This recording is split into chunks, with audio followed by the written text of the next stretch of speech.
Welcome to Body by Design. I'm your host, Blue Driver, a women's strength training and metabolism coach. I went from years suffering hormone imbalances, looking soft and bloated, to symptom-free and building muscle for a toned athletic physique. Since then, I've made it my mission to empower women to take control of their own health, hormones and body composition. So grab a cup of coffee and let's build your body by design.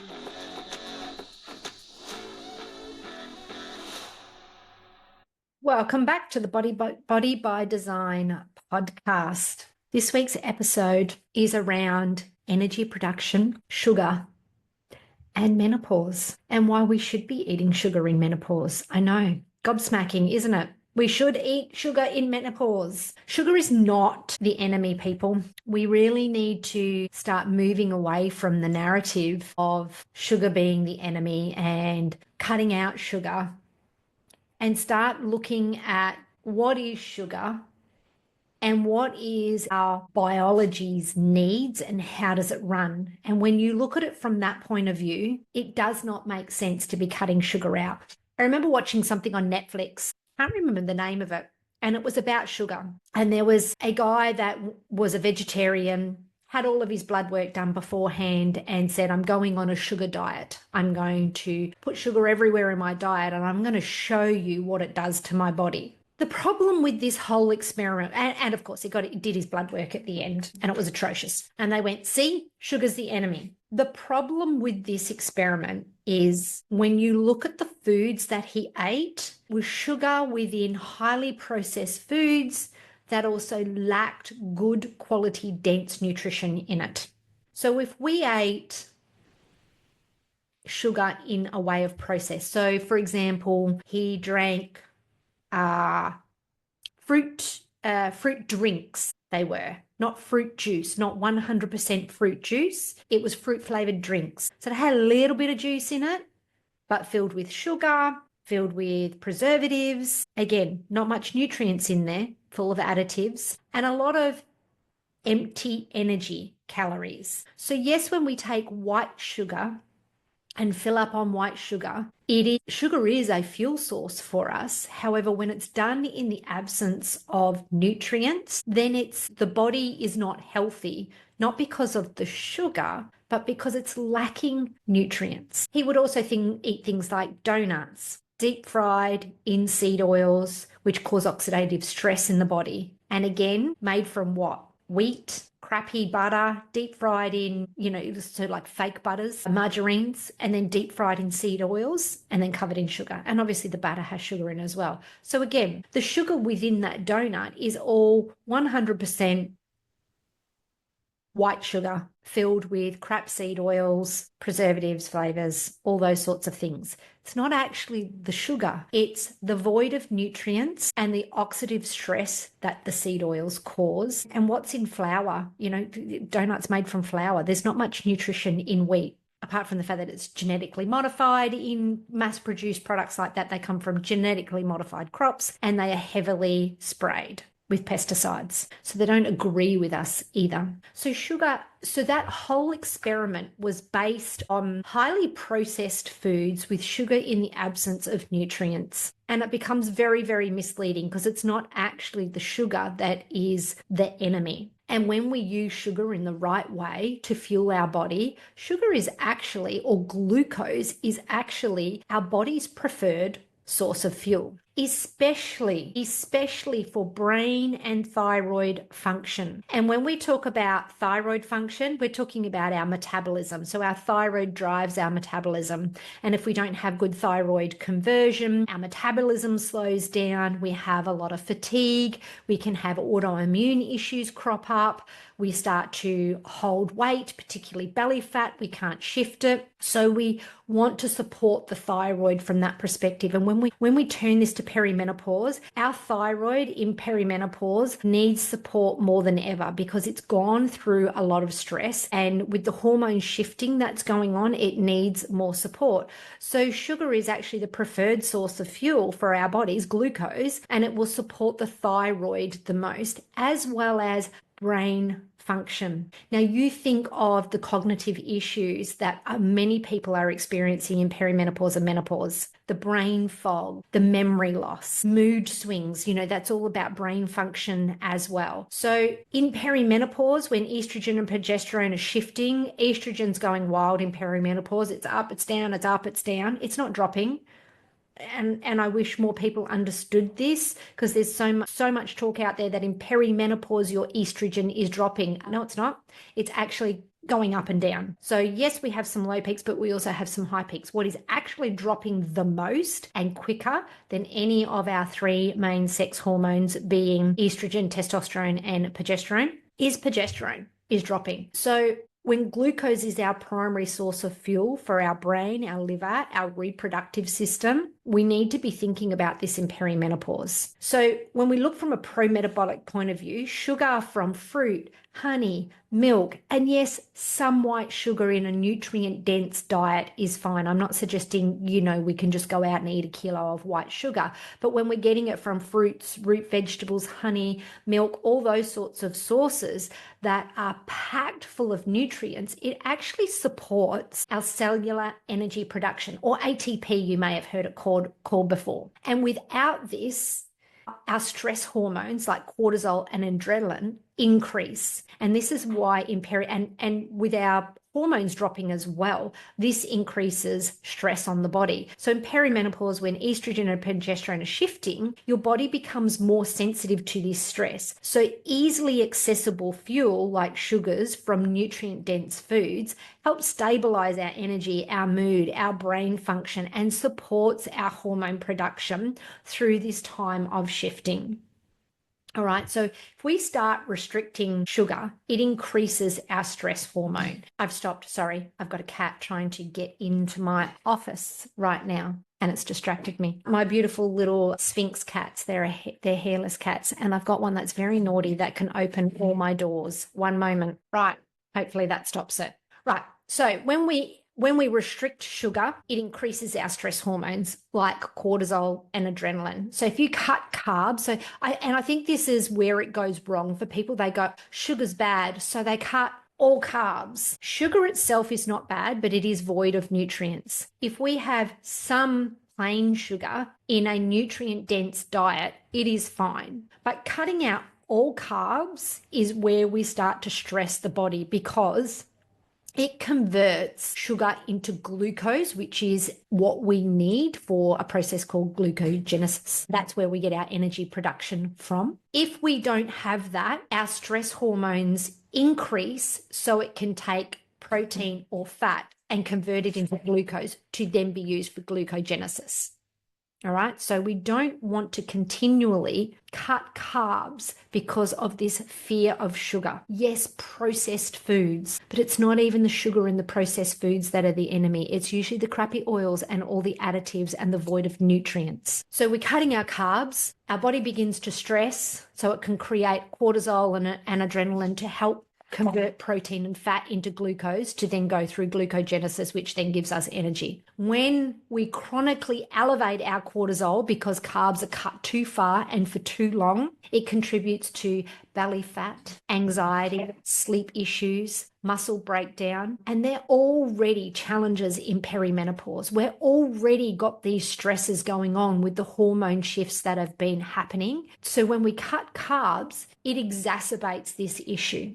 Giving your body sugar or carbs when it needs it reduces the burden on your adrenals. And your adrenals are the ones that, when they're under stress, they're going to keep pumping that cortisol and adrenaline out. So you want to support your adrenals. So giving your body sugar when it needs it supports your adrenals, and you get a more resilient metabolism. I am actually going to pause here for a moment to sort this cat out. Okay, sorted her out. I brought her in and put her in her favorite blanket. Now, hopefully that calms her down. But giving your body sugar when you need it reduces the burden on your adrenals. It supports a resilient metabolism, and a resilient, strong metabolism that operates optimally is what is going to help your body composition. So coming from the perspective of wanting better composition for our body and optimizing our body, we need to give our body what it needs and what it functions on the easiest without the least resistance. That's what optimizing your body is. And when we look at biology, our body prefers glucose as a fuel source. All right.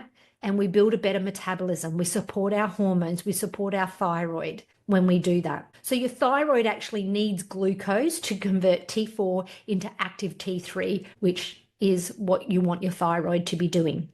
And this regulates your metabolism and your hormone function when your conversion of T4 to T3 is happening. When you don't have good conversion of T4 to T3, it actually converts to what they call reverse T3. And people who get high readings on their reverse T3, their body is under stress. By adding in glucose and supporting the system, we can actually support a better conversion of T4 to T3 that's usable, and therefore our metabolism and our hormone regulation becomes better. Without enough carbs and sugar, the conversion is slowing down. So like I just said, around it actually converts it into reverse T3. But what the symptoms of what that does is it leads to things like fatigue, cold hands and feet, hair loss, again, stubborn belly fat, classic signs of women over 40, and they're all blaming aging instead of metabolic metabolic slowing down. Now, it doesn't mean that you're broken if your metabolism has slowed down. You haven't broken yourself. It's just down regulating because of what your body's being provided.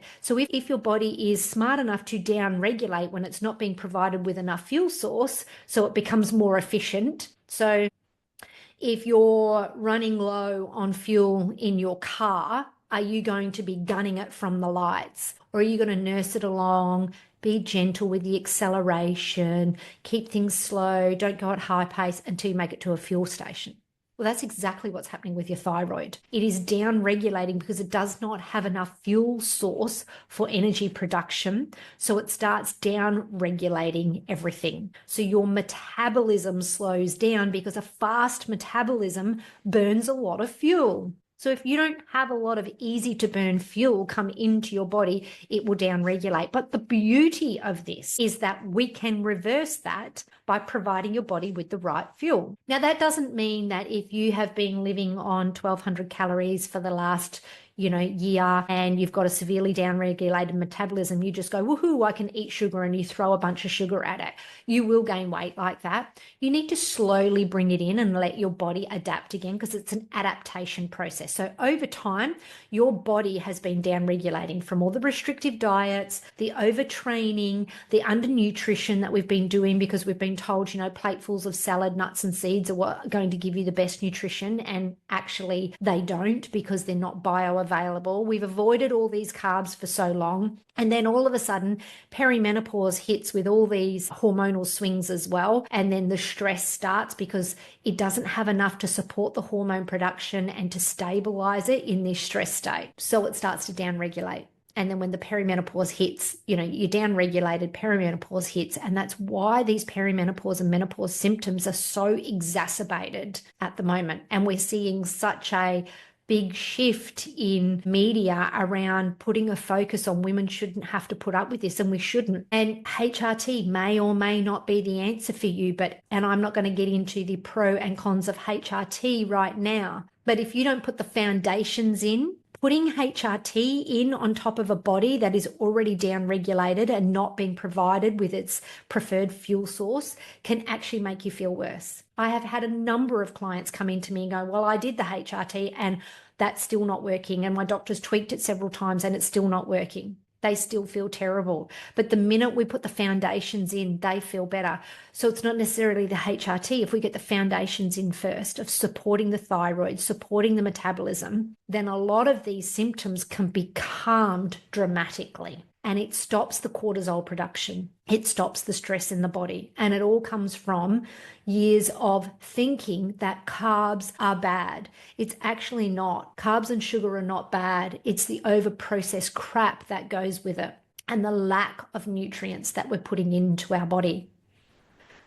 So natural sugars from fruits, honeys, root vegetables, They're nutrient dense, okay? And they support our liver as well as our thyroid. So unlike refined sugar or processed sugars that go along with all of the, crappy seed oils and artificial colorants, additives, preservatives, gums, you name it, natural sugars come with potassium, magnesium, vitamin C, antioxidants, all of which are super supportive for liver detoxification and hormone metabolism. And at a time in your life where things are volatile, we need as much support to move through this as smoothly as possible. Why is liver detoxification important? Because liver detoxification actually detoxifies from our system any excess hormones and unmetabolized hormones. It gets rid of our system, and when they're left, it gets reabsorbed and creates more chaos because we're putting more in at a different rate. And when we're already shifting and going up and down, particularly estrogen with it going up and down, we actually want to eliminate that from our body. If our body has put it through to our liver to be eliminated, then that's what it needs in that moment. So liver detoxification, liver support will go a long way to hormone metabolization and stabilizing things as we shift through this period. And again, glucose is the source that our liver needs. A sluggish liver in perimenopause is going to contribute to actual estrogen dominance and poor hormone clearance. It will contribute to estrogen dominance because as we spike with the estrogen, so our estrogen's doing this up and down, up and down, up and down,